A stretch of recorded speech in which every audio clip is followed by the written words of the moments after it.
The next clipping action to look at is clip volume.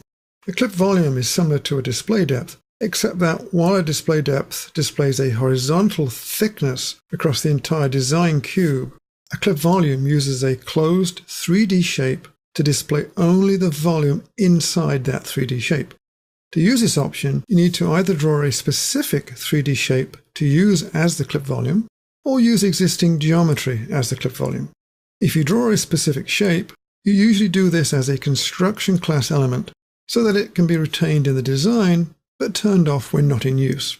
In addition to a specific 3D shape, you can use almost any element type to generate the 3D volume. I've got an example on the screen here right now showing you exactly what I mean by a clip volume. Here we see a congested architectural design. If I wanted to work just on that staircase, then it's quite hard to do with all the 3D elements. So what I would do would be to clip out that staircase with a 3D volume, and the net result will be this. There's my 3D shape, you can see that in the broken lines, and that clips out just the volume of the staircase. And now I can work just on that without interference from the other 3D elements. So let's go ahead and place a 3D element in the design and use it as a clip volume. Now again, I'm going to start working from the top view, and I'm going to change the location of my active depth. So active depth tool, select the view, click in the top view. I see my current active depth at the top of the step block. I'm going to relocate that now just below the step block. There.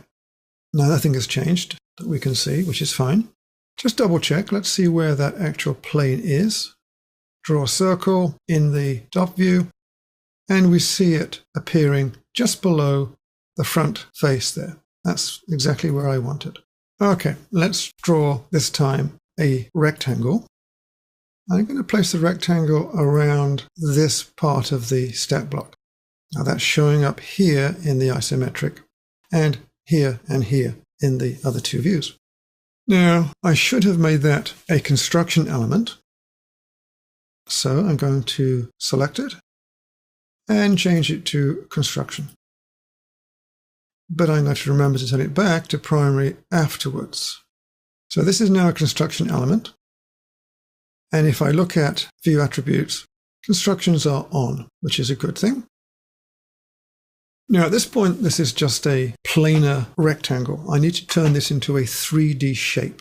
So let's open up a 3D tool. Go to Tools and scoot down until you see Solids.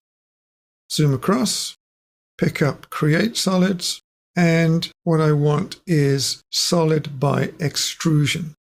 Now I can select this new rectangle and extrude it, in this case upwards. And I'm going to use the isometric view for this. So select the object, extrude it upwards, stop just above the step block and left click.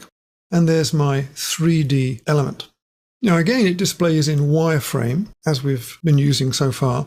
And that's because we haven't turned on any of the shading attributes that we could set. And I want to leave it in wireframe anyway, but it is a solid object. Next thing is to turn my solid into a clip volume.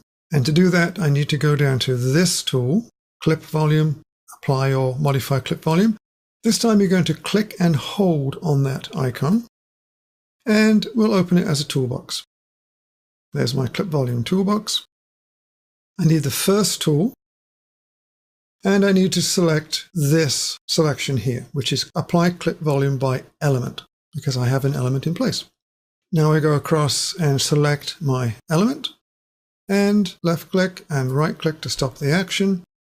I'm going to work on the isometric view, so let's turn off constructions, which will turn off the view of my 3D element, so view attributes, and turn off constructions. And now I'm looking at just that central part of the step block. If I do a dynamic view, then you'll see that I only see that vertical volume enclosed by the 3D element. So I'll right-click to stop the rotation. Now notice that the clip volume has only been applied to the isometric view, since that's the one I chose, but you can apply it to any of the other views as well. So I would go back to my Apply Clip Volume by Element, and in the front view here, select that, and I've clipped this off. And turn off constructions in that view, and I see exactly the same thing as the isometric, but now in the front view.